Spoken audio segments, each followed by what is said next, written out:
Hey, it's Matt. I don't like labeling exercises as good or bad, but these three common ab movements can wreak havoc if you have a history of back pain.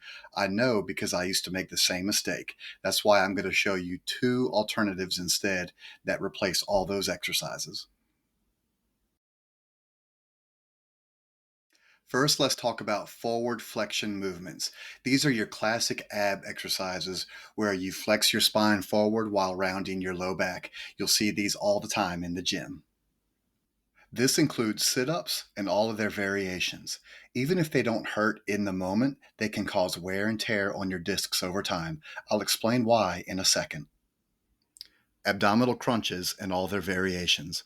These are often marketed as a safer alternative to sit ups, but the truth is they still use the same spine bending pattern and put stress on the discs.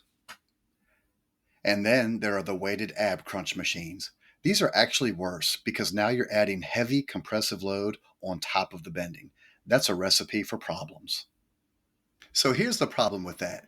You're combining a compressive load on the spine and forward flexion of the spine at the same time. This is the exact movement that causes most disc herniations. Okay. So when you're doing these exercises, you are repeatedly stretching the back part of the disc while compressing the front part of the disc. This causes a cumulative damaging effect to that back part of the disc, even if you don't feel it. And over time, this can lead to all sorts of problems like annular tears, disc bulges, nerve compression, disc herniations, all sorts of problems.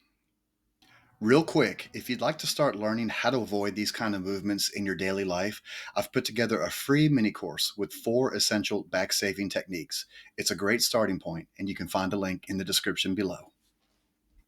Number two is lateral flexion movements. Okay, this is similar to the forward flexion movements, except you're flexing your spine to the side and it causes the same sorts of problems. This includes any sort of resistance while bending to the side, like you're holding a dumbbell or a weighted cable. This may seem harmless, but it's actually putting a ton of stress on your spine.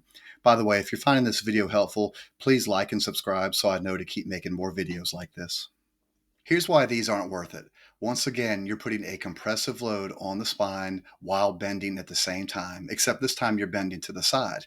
So one side of your disc is getting compressed while the other side of the disc is getting repeatedly stretched. Again, that's going to accumulate damage. And finally, number three is rotation through your spine. The problem here is not that your body is twisting, it's that you're aggressively twisting through your low back instead of rotating from the hips.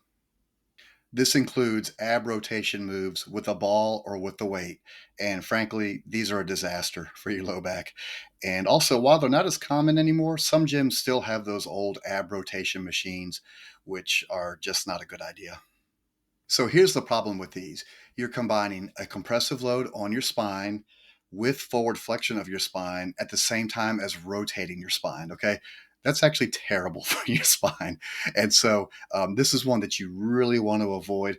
Your spine is designed to handle load when it's in alignment. The discs are equipped to handle load. But once you start adding in that flexion and rotation with that load, the discs do not handle that nearly as well, and it's also it's just the primary mechanism for a lot of disc herniations and a lot of problems.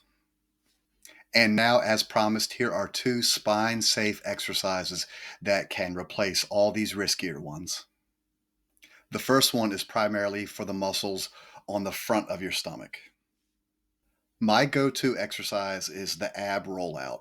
It's definitely advanced, so if you can't do it perfectly, don't worry. I'll show you an option that's easier in just a second. But the rollout challenges all of your abdominal muscles at once by forcing your core to resist movement and stabilize the spine. I've personally replaced every single spine flexion exercise with this one, and I've never looked back. An easier alternative is the standard plank. Now, there are endless variations for this, but I personally like holding it for short bursts and then adding challenges instead of trying to hold it forever, which really just gets boring. And if you need something even easier, planks can also be done on your knees. It's a great starting point to build strength safely while keeping your spine protected. The second exercise is primarily for the muscles on the side of your stomach. Side planks are a great choice. You can scale them up or down depending on your ability. They strengthen your obliques and your quadratus lumborum, and even hit your glutes if you do them right, all without stressing your spine. If you've been wanting to get back into a routine, but you're concerned about making your back worse, I created a free mini course just for you. It covers 4 back saving techniques that are the perfect starting point to protect your spine and move with more confidence. The link is in the description below. Thanks for watching today.